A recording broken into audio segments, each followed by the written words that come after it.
Welcome back to the college football pregame show here on CBS Sports HQ. Last season, Josh Pate invited us to join him at a new college football stadium each and every week, the Once Upon a Saturday Tour. Well, this year, Josh is back on the road, and it's the whole new Saturday Tour powered by Quick Trip. Josh is giving away tanks of gas all season long, and this week he is there for the Pressure Bowl in Gainesville, Florida, between 19 Miami and the Florida Gators. Josh, always good to see you. First, let's get a vibe check here. How are things in Gainesville? What's the mood here as we get this all-Florida rivalry going? It's nice, Jeremy. As you notice, the sun is not beating down on the forehead yet. No sweat stains, nothing going on yet. It will change, and it will change drastically and rapidly as we head outside. The swamp is about 2 blocks away from where we are right now. The vibe is, I think people around here have a pretty firm grasp on the outside expectations. I think they have a healthy concern internally about the expectation this year. A lot of that with Florida is married to the schedule. I think a lot of folks around here want to detach themselves from the schedule, and today they play an opponent they think they should beat. Miami's a slight favorite in here. They don't care. This is an opponent that's not Georgia. This is an opponent that's not Texas or Alabama. They think they should beat Miami. And so I think they view today, as much as anything, the rest of this way, as a good barometer of whether Billy Napier and this staff and this program are right when they talk about how far they've come. Because that schedule you're looking at is daunting, but you only play 1 game per Saturday. That's what they said in the spring repeatedly when we were here. And they also said everyone on that schedule has to play us as well. So the fan base wants to know, is there bite behind that bark? Well, and that's the key, right, with this whole Florida team. The infrastructure, that's the one thing that Billy Napier has talked about, is the fact that when he came in, he had to change the infrastructure. Well, now the infrastructure's been changed. Now they need those results on the field. So let's talk about some keys to this game, Josh. You wanted to talk about O-line play here for Florida. Why could this be a big thing to watch today? Well, it's probably the best pass rush they'll see all year. And unfortunately, they draw it out of the gate. And they draw it at a time where, if you followed our folks over at Swamp 24/7, if you follow practice reports, if you pay attention to the drumbeat and the rumblings out of fall camp, offensive line was one of the biggest concerns. I don't ever go as far as to say weakness. There's a big difference in a question mark and a weakness. But if it is a weakness, we'll see it on full display today, because even with the crowd noise not at Miami's back, that matchup, especially the recruiting and then topped with the guys that Mario and his staff went and got out of the portal, is one of the best looking pass rushes and one of the best 2-deeps that Florida will face all year, and that includes that entire rest of the schedule you see there. So there's a lot of talk about Graham Mertz being back at quarterback. There's a lot of talk about the talent they have out wide, even their talent they have stacked up in the backfield. There's a good tailback rotation here, but all that is rendered totally moot if you get caved at the line of scrimmage all day. Everything, I guarantee you, there's nothing in this game plan that works that conditions for offensive line being blown up all afternoon. So that's the first thing. Everything else that we're about to talk about is rendered moot if that's a minus sign on the Florida checklist. You talk about the players that Mario Cristobal has been able to bring in. One of those is a quarterback in Cam Ward. He's the best quarterback that Miami has had in a while, and he knows it. But he also knows that lofty expectations come with it. This isn't just another school. This is the University of Miami, the U.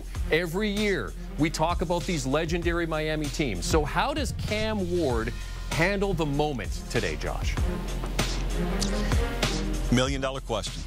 Probably about a $2.3 million question, actually, Jeremy, if you read between the lines there.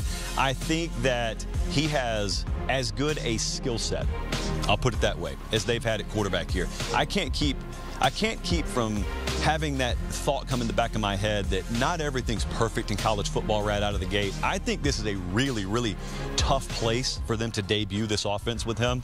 I mean, Shannon Dawson, the offensive coordinator there, they've got a lot of confidence. They got a lot of confidence in the pieces they have around him. They think they've got the best offensive line in the ACC. All that may end up being true, Jeremy, but as Meemaw once told both of us, what is in week 7 is not always in week 1. And so there's a scenario where everything we're hearing about them is true, and yet they've got 3 points on the board with 5 minutes to go into the half today. And they've had trouble with center to quarterback exchange, and they've had 2 false starts, and everything looks in disarray. And that's not an indication that everything you heard from camp was a lie. That's an indication that 93,000 people and the other guy wanting to win too and having real good talented players too can make it really tough on you. And so I think the outside world looks at this, if Miami wins it, And they'll say, who cares? It's Florida. No big deal. It's a huge deal. It's a huge deal because Florida's not an 8-loss team right now, even if you expect them to be. Florida's undefeated, and they think like an undefeated team. And this place will sound like their team's undefeated. So it is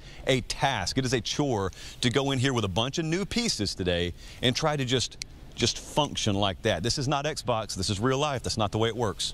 The best part about week 1 is that every team is undefeated, except for Florida State, as we've let Danny know throughout the last couple hours here. And, of course, throughout the week. I'm going to get put on his list if I don't watch it, right? That's the thing.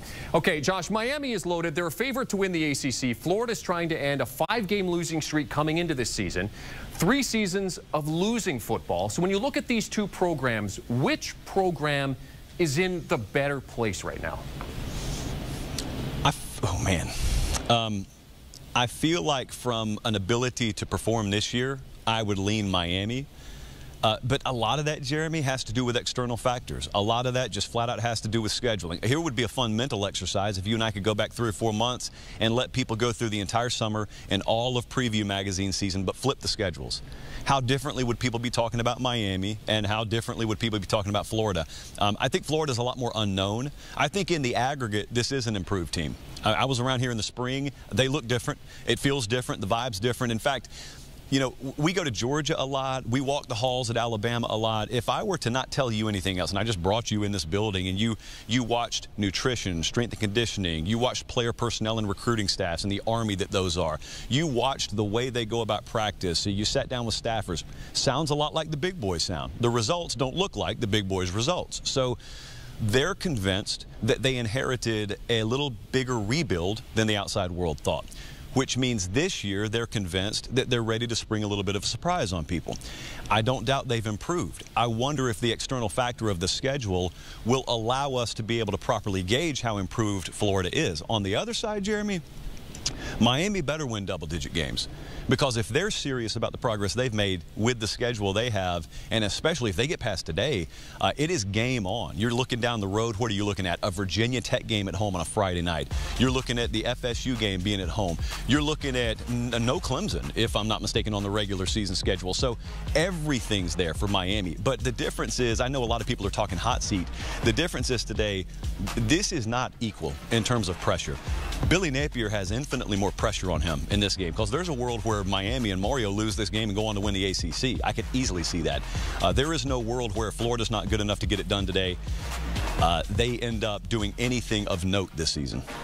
Well, it's going to be, there's a lot at stake for both teams, and for week 1, that's the incredible part about it, which makes this game so very interesting. The line here is very tight. Miami favored by less than a field goal at last check. Josh, are you predicting a Hurricanes win in Gainesville for the first time in a while, or do the Gators get off to a winning start? Jeremy, I went with Miami. By the slimmest of margins, I went with Miami. No confidence. There will not be a dime of my own personal money bet on this game today. Do like the under. Grabbed it at 54.5. Do like that. I think it could really be sloppy out of the gate, and sloppy in a sense that no fireworks, each other being felt out. I just ultimately, I looked at which team has the bigger game-breaking potential, and I think both sides. I think getting a guy like Sammy Brown out of Houston at wide receiver, coupled with Cam Ward, could be the difference with just 1 or 2 explosives. I think Miami's ability to create havoc with that front they have, even if they are vulnerable in the secondary and young there a little bit, I'm not sure Florida has an opportunity to expose that enough today, because I don't know that Graham Mertz has enough time to operate. So the swamp matters a whole lot. I just did not let it overtake what I thought would happen on a neutral. And so I went with Miami, Jeremy. You hear the trepidation. You hear me stumbling over my words. I don't have a lot of confidence in this. You're going with head instead of heart, even though you're in Gainesville. Josh Pate, always great to see you, buddy. We're going to have Josh with us, of course, throughout the course of the season. Miami's last win in the swamp, by the way, back in September of 2002, when it was coming off its last natty. So keep that in mind as you make a wager today. Josh Pate is the host of Josh Pate's College Football Show. You can watch it Tuesday, Thursday, and Sunday at 8 p.m. Eastern Time, live on the YouTube.